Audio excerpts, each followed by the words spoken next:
빈 둥지. 김성호는 창밖을 바라보며 깊은 한숨을 내쉬었다. 올해로 59세, 이제 정말 노년의 문턱에 서 있었다. 장남 민수는 2년 전 결혼하여 분당에서 신혼살림을 차렸고, 큰딸 수정이는 작년 가을 시집을 갔으며 막내딸 은정이마저 지난 봄 결혼식을 올렸다. 아내 영숙의 목소리가 뒤에서 들려왔다. 여보, 저녁 드세요. 40년을 함께 살아온 아내의 목소리에는 언제부턴가 생기가 사라져 있었다. 성호는 뒤를 돌아보니 영숙이 상을 차리고 있었다. 예전 같으면 온 가족이 둘러앉아 떠들썩하던 식탁이 이제는 두 사람만의 공간이 되어버렸다. 성호는 아내에게 소소한 질문으로 적막한 공기를 씻으려 한다. 애들 소식 있어? 아내는 묻는 말에만 답할 뿐 대화는 여기서 단절된다. 민수가 전화했는데 이번 주말에는 처가 쪽 일이 있다고 하더라고요. 수정이는 태교에 집중하고 있다니까 자주 연락하지 말라고 하고요. 성호는 젓가락을 들었지만 입맛이 없었다. 이런 게 빈 둥지 증후군이라는 건가? 30년 넘게 다닌 회사에서 내년이면 정년퇴직이었다. 그동안 가족을 위해 정신없이 달려왔는데 정작 목표를 이루고 나니 허무함만 남았다. 이윽고 성호는 자리를 일어나며 혼잣말을 남긴다. 술이나 한 잔 마셔야겠네. 성호가 일어서자 영숙의 표정이 굳어졌고 차분하게 하지만 화는 삭힌 듯한 목소리로 얘기한다. 오늘은 그만하세요. 어제도 많이 드셨잖아요. 성호는 영숙의 말을 무시하고 주방으로 향했다. 뭐 하루 이틀 마신 것도 아니고. 나 혼자 마시는데 뭐가 문제야. 냉장고 위 서랍에서 소주 한 병을 꺼내 들었다. 요즘 들어 술 마시는 횟수가 늘어났다. 예전에는 회식이나 특별한 날에만 마셨는데 요즘은 거의 매일 저녁마다 한두 잔씩 기울이고 있었다. 첫 잔을 비우니 속이 뜨거워졌다. 둘째 잔을 마시니 머리가 약간 돌기 시작했다. 그렇게 한 병을 다 마셔가자 갑자기 화가 치밀어 올랐다. 이장 익숙한 밤. 어느새 성호의 목소리가 거칠어졌다. 이게 뭐야? 반찬이 이게 다야? 술이 들어가면 늘 이랬다. 사소한 것에도 트집을 잡고 화를 냈다. 영숙은 조용히 일어나 냉장고를 열어 김치와 멸치볶음을 더 꺼내왔다. 이미 성호는 취기가 올라 목소리마저 커지고 있었다. 아, 맞다. 그냥 참아. 항상 그렇게 참기만 해. 그래서 애들이 나를 우습게 보는 거야. 영숙은 이런 남편을 진정시켜 보려 하지만 뜻대로 되지 않는다. 여보, 목소리 좀 낮춰요. 이웃에서 들어요. 성호는 이런 영숙의 얘기가 반가울 리 없다. 들으면 어때? 내 집에서 내가 큰 소리 치는 게 잘못이야? 성호는 주먹으로 식탁을 탁 쳤다. 그 바람에 반찬 그릇이 넘어지며 김치 국물이 바닥에 흘렀다. 영숙은 황급히 걸레를 가져와 닦아내기 시작했다.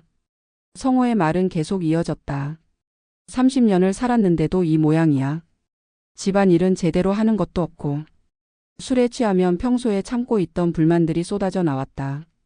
영숙이 집안일을 제대로 하지 못한다는 것부터 시작해서 자식들이 자주 오지 않는 것, 돈을 너무 많이 쓴다는 것까지. 영숙은 말없이 설거지를 했다. 차오르는 눈물을 삼키며 오늘이 넘어가길 바라면서 말이다. 이런 밤이 한 달에 10여 차례는 되었다. 성호가 술에 취하지 않은 날에는 다정한 남편이었다. 같이 TV를 보며 웃기도 하고 등산을 가자고 제안하기도 했다. 하지만 술만 마시면 완전히 다른 사람이 되었다. 영숙이 작은 목소리로 말했다. 당신이 그렇게 사니까 애들이 안 오는 거예요. 하지만 그 말이 성호의 신경을 더욱 건드렸다.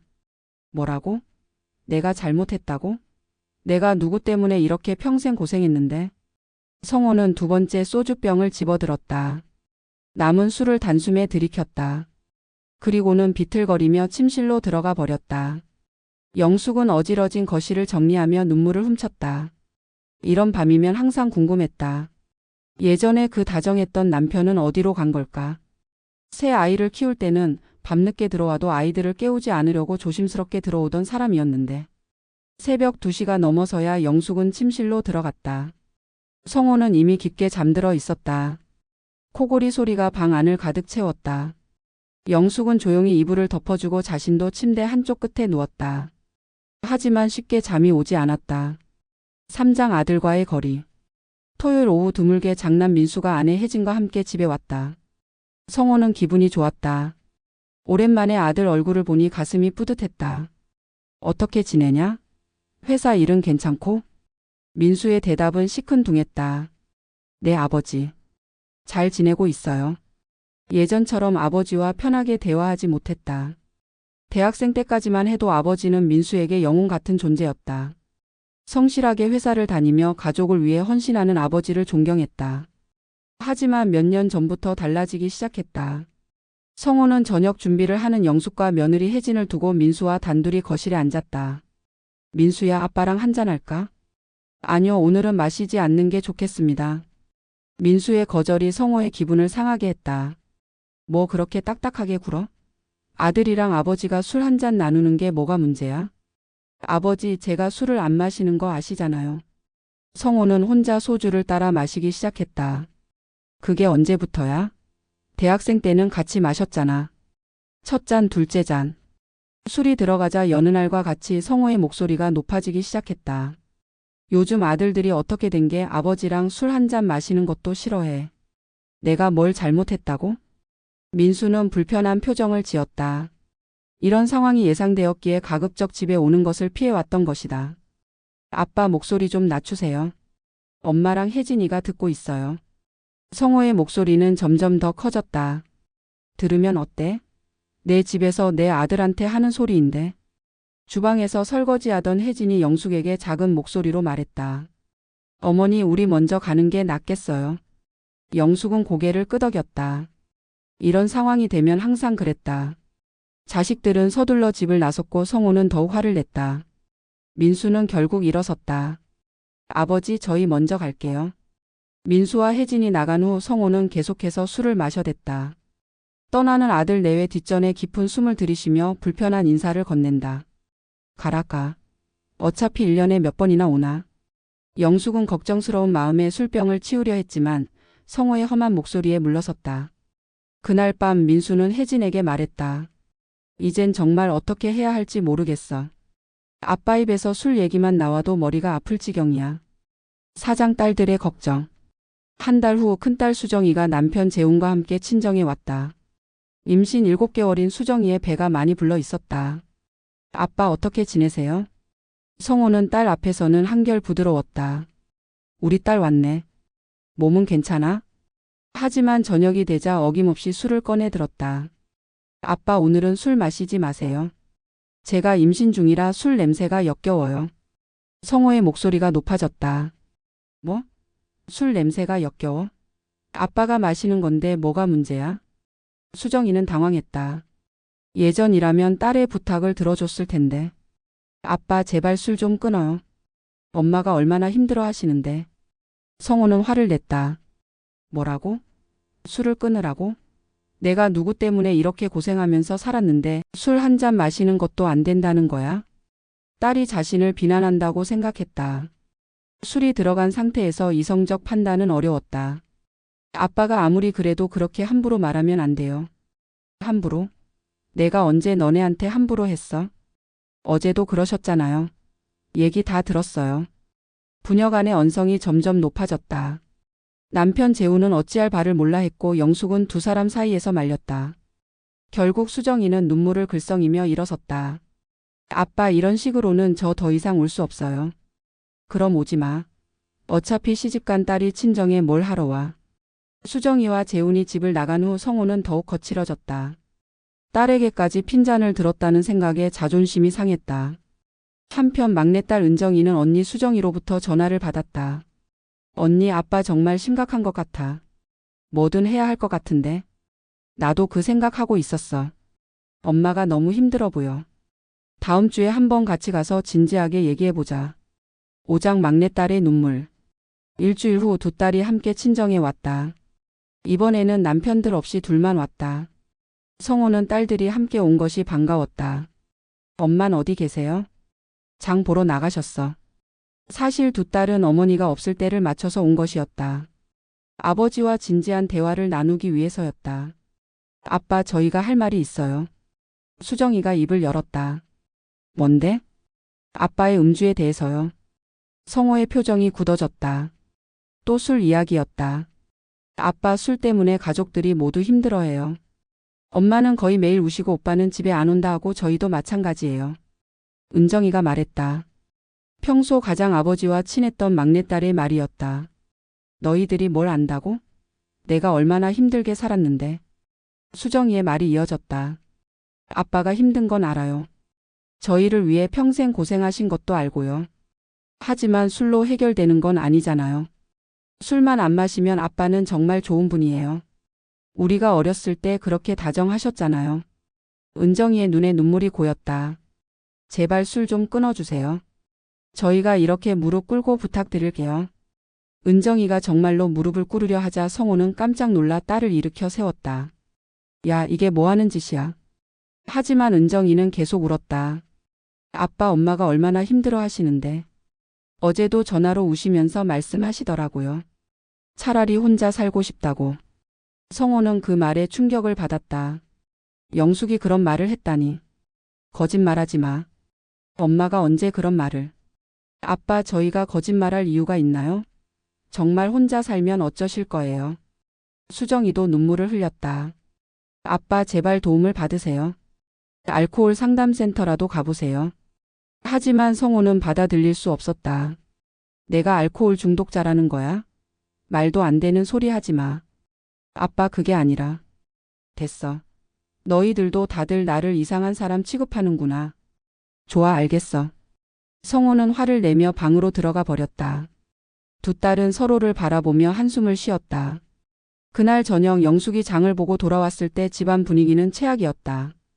딸들은 어머니에게 상황을 설명했고 영숙은 고개를 끄덕이며 들었다. 엄마, 어떻게, 정말 힘들지? 괜찮다. 엄마는 괜찮아. 하지만 영숙의 눈가에는 깊은 주름과 함께 피로가 서려 있었다. 6장 들려온 이야기. 그로부터 한 달이 지난 어느 날 성호는 우연히 충격적인 대화를 듣게 되었다.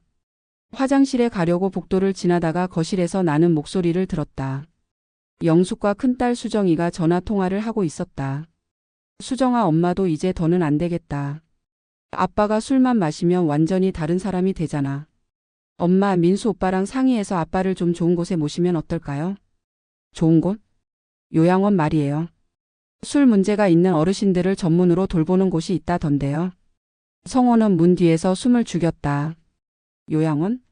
자식들이 자신을 요양원에 보내려고 한다는 것인가? 그런 곳이 있나? 네, 은정이가 알아봤는데요. 생각보다 시설도 좋고 전문 상담사들도 있다고 해요. 하지만 아빠가 싫어하실 것 같은데. 아니, 엄마가 이렇게 힘든데 어떻게 해요? 저희도 더 이상은 못 견디겠어요. 성호는 충격에 휘청거렸다. 정말로 가족들이 자신을 버리려고 하는 것이었다. 30년 넘게 가족을 위해 헌신했는데 결국 요양원으로 보내려고 한다니. 오빠한테도 얘기해보세요. 가족 3명 이상 동의하면 아빠도 어쩔 수 없어요. 알겠어. 오빠한테 전화해볼게. 통화가 끝나자 성호는 조용히 자신의 방으로 들어갔다. 머릿속이 복잡했다. 분노와 서러움이 동시에 밀려왔다. 내가 정말 그렇게 심각한가? 처음으로 자신을 돌아보게 되었다. 술을 마실 때의 자신과 마시지 않을 때의 자신을 비교해 보았다. 확실히 술을 마시면 성격이 변했다. 평소에는 절대 하지 않을 말들을 했고 화내는 일이 잦았었다. 그날 밤만큼은 술을 마시지 않았다. 대신 깊은 생각에 잠겼다. 정말로 가족들이 자기를 센터에 보내려 한다고? 영숙이 혼자 살고 싶다고 할 정도로? 다음 날 저녁 성호는 영숙에게 말했다. 여보, 우리 대화 좀 하자. 무슨 대화요? 영숙은 놀랐다. 성호가 먼저 이런 얘기를 꺼낸 것은 처음이었다. 영수가 정말 힘들었구나. 영숙은 대답하지 않았지만 눈가가 붉어졌다. 어제 수정이와 통화하는 거 들었어. 요양원 얘기. 영숙의 얼굴이 하얗게 질렸다. 여보, 그게. 아니야, 화내는 게 아니야. 오히려 고마워. 내가 얼마나 심각한지 깨달았거든. 오랜 시간 내가 고생만 시켰네. 영숙은 참았던 눈물을 터뜨렸다. 내가 술 끊을게. 진짜로. 그럼에도 영숙은 이전에도 몇 번 이런 태도의 남편을 보았기에 믿기 힘들단 눈치였다. 이번은 다를 거야. 진짜 마지막 기회라고 생각하고 해볼게. 며칠 후 성호는 집을 향하는 길에서 아내 영숙의 회식 자리를 우연히 보게 되었다. 그런데 아내의 모습은 집에서와는 달리 너무나 밝게 웃으며 그 자리를 빛내는 것이 아니겠는가. 나와 함께 할 때 어둡게만 보이던 그 영숙과는 정말 다른 모습이었다. 집으로 돌아가는 길에 성호는 깊은 생각에 잠겼다. 문득 지난날 내 모습이 스치듯 지나가는 것 같았다. 아이들과 장난치고 아내는 웃으며 지금 생각해도 꿈같던 지난날 내 모습 말이다. 아이들 모두 퇴근하는 성호를 기다리며 현관에서 뛰어다니던 모습. 가족 모두가 함께 여행을 갔던 추억들. 그런데 언제부터 달라진 걸까? 아이들이 자라면서 자연스럽게 아버지와의 거리가 멀어진 것일까? 아니면 자신이 변한 것일까? 며칠 뒤 아내와 아이들이 성호 생일을 축하해주기 위해 다시 한자리를 만들었다. 여기서 성호는 가족들 앞에서 굳게 선언한다. 오늘부터 술을 완전히 끊겠습니다. 가족들은 반신반의했다. 이전에도 몇 번 같은 말을 했었기 때문이다. 하지만 이번에는 달랐다. 성호는 그날 저녁부터 정말로 술을 입에 대지 않았다. 첫 주가 가장 힘들었다. 저녁이 되면 습관적으로 술을 찾게 되었고 잠이 오지 않아 뒤척였다. 몸이 떨리고 식은땀이 났다. 영숙은 걱정스러운 마음으로 성호를 지켜봤다. 괜찮아요? 응, 괜찮아. 조금 힘들긴 하지만. 성호는 술 대신 운동을 시작했다. 매일 아침 6시에 일어나 동네 한 바퀴를 걸었다. 처음에는 10분, 20분 점차 시간을 늘려갔다. 한 달이 지나자 1시간씩 걸을 수 있게 되었다. 술을 끊고 나니 몸의 변화가 느껴졌다. 얼굴에 붓기가 빠지고 잠도 깊게 잘 수 있게 되었다.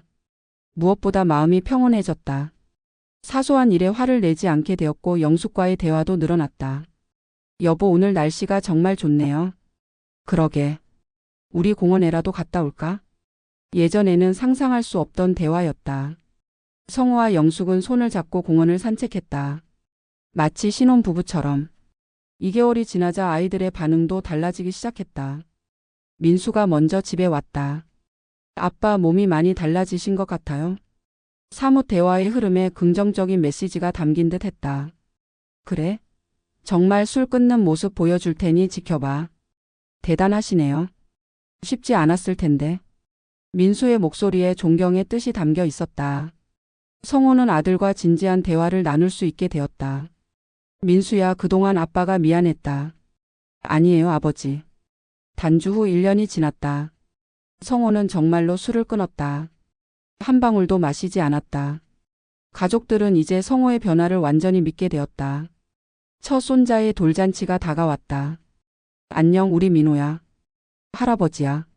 손자는 성호를 보고 방긋 웃었다. 그 미소를 보는 순간 성호는 자신이 얼마나 많은 것을 놓칠 뻔했는지 깨달았다. 아빠, 정말 달라지셨어요. 수정이가 말했다. 예전 아빠 같으면 아이가 울까봐 조심스러워 하셨을 텐데 지금은 정말 자연스럽게 잘 봐주세요. 성호는 손자가 울면 달래주고 배가 고프면 분유를 타서 먹여주었다. 마치 자신의 자식들을 처음 키울 때처럼 설레고 즐거웠다. 막내딸 은정이도 임신 소식을 전해왔다. 성호는 기뻐서 어쩔 줄 몰랐다. 할아버지가 2명의 손자를 볼 수 있겠네. 아빠, 이제 정말 행복해 보여요. 은정이의 말에 성호는 고개를 끄덕였다. 응, 정말 행복해. 이런 행복이 있는 줄 몰랐다. 주말이면 3남매가 모두 집에 왔다. 예전에는 1년에 4번뿐이었는데 이제는 거의 매주 모였다. 성호는 손자들을 돌보고 사위와 며느리들과도 편하게 대화했다. 어느 일요일 오후 온 가족이 모여 있을 때 성호는 말했다. 여러분, 제가 진심으로 사과드립니다. 그동안 술 때문에 여러분들에게 상처를 많이 드렸습니다. 아빠. 아니야, 끝까지 들어봐. 특히 여보한테 정말 미안해. 그동안 고생시켰어. 영숙은 눈물을 훔쳤다. 하지만 이제는 다릅니다. 남은 인생은 가족을 위해, 특히 손자들을 위해 살겠습니다. 그날 저녁 가족들이 모두 돌아간 후 성호와 영숙은 거실에 앉아 있었다. 여보, 정말 고생 많았어. 아니에요. 이렇게 변해주셔서 감사해요. 앞으로는 더 행복하게 살자. 우리 이제 시작이야. 성호는 영숙의 손을 잡았다. 마치 40년 전 연애할 때처럼. 창밖으로 석양이 지고 있었다. 하지만 성호에게는 새로운 하루가 시작되는 것처럼 느껴졌다. 술 없는 삶, 가족과 함께하는 진정한 행복. 이것이 자신이 그토록 찾던 것이었다.